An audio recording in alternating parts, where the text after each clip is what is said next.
I could just have your attention for a moment, please.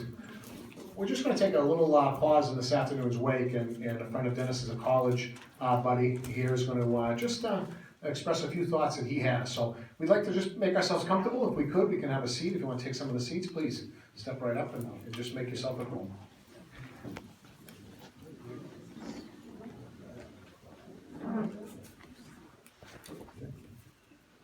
Thank you, everybody, for coming. Can you hear me? Is that? Yep. Okay. My name is Bill Mclean. I was a roommate of Dennis's in college, and I have a few words. I'll try to keep this shorter than the best man speech. First, I'd like to thank everybody for coming here. Dennis's family and friends and co-workers, people from Maine, Fitchburg State alumni, everybody. Dennis Paul Chenard was born on June the 6th, D-Day, so I guess it's only appropriate that he was in the military. And he passed away, so June 6th, 1961, he passed away on March the 31st, 2016. I grew old with Dennis, not as old as I would have liked, but the times that we spent together and the times that we laughed, we grew a little younger.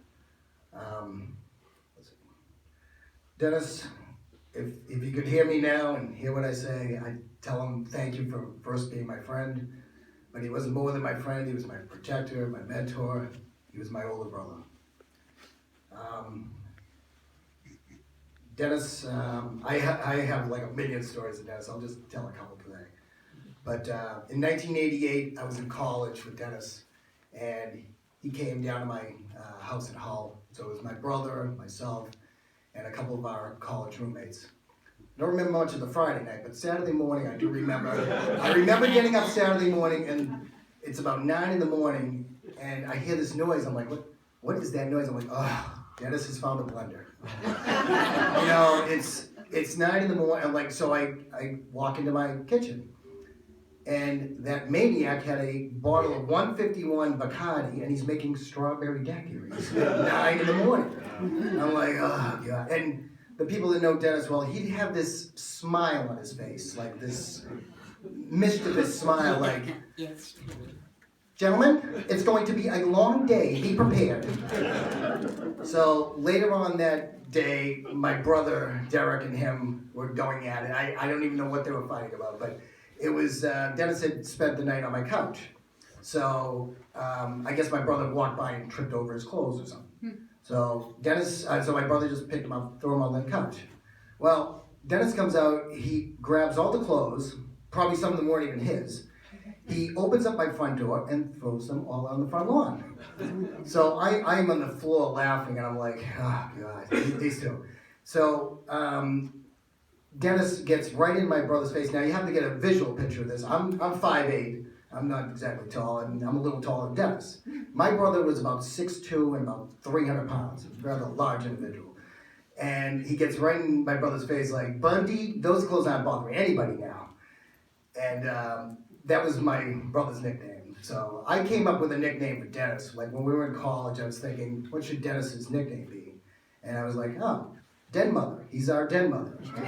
I go, Den Mother Chenard, because he was our Den Mother. We were all, my roommate TJ and I were 18, 19 years old when we met Dennis. And I guess his job was just to keep us alive. We were like little puppies running onto a highway every day. And Dennis was 4 or 5 years old, and then all of us, so it fell onto him to keep us alive, I guess. But let me go with it. So, for those people, there are some Fitchburg people here, so I wanted to describe Diane, putting you on pressure now. So, the people that don't know Diane well, I was trying to think of how I could describe her, and I was like, oh, I know who she reminds me of. I was thinking of a television character. I go, oh, she reminds me of Miss Kitty on Gunsmoke. I was like, that's it, she's Miss Kitty. Because people that are old like me, they can remember that show. But she's fearless and has an unbelievable character. And she was just like Miss Kitty, like, don't mess with my man, you know. Don't mess with my man, Marshall Dillon. So she'd be the same exact way where, God forbid, if anybody did anything to Dennis, she would be all over him. But it was my privilege to be Dennis's best man in 2004 at their wedding. And I can't believe that's been 12 years. It's gone by so fast. For the last 10 years, I've been going up to see Dennis and Diane up in Maine. And I look forward to it every year. It's usually around my birthday in August. And this past August, Dennis calls me up and he tells me he's got cancer. And I was like, I couldn't even believe it. It was just, I was in shock. And this is what he said to me. He said, "I didn't want to tell you, Bill, because I didn't want to ruin your birthday." And I was like, are you kidding me? I'm like, I don't care, you know. But that was Dennis always trying to protect me. That's how he always was. And Diane had already made plans. She went down to see her family down in Florida, so it was just Dennis and I that weekend. And one of my college roommates called Dennis up to, you know, just wish him good luck and everything, just telling him. 10 minutes later, my brother calls. Now Dennis is suspicious. He's like, "Bill, how many people are gonna call me today?" I'm like, "It's not my fault, Dennis. Everybody loves you. It's not my fault." But my brother got to talk to Dennis, and a week later, my brother died. So I was very happy that he had that opportunity to talk to him because he always loved Dennis too. I'd like to give my condolences to Dennis's mother. I know Dennis and his mother were very close, being an only child. And to Diane, you know you had 25 years with him, and I wish it could have been 25 more.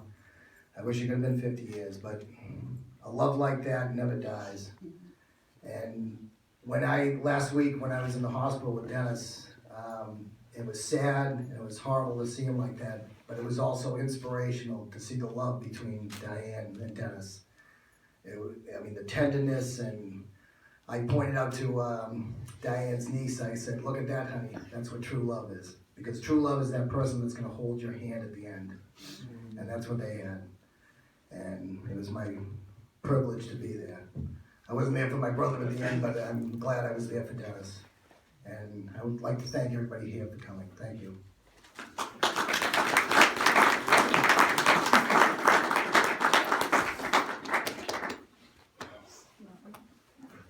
Not as long as the other one?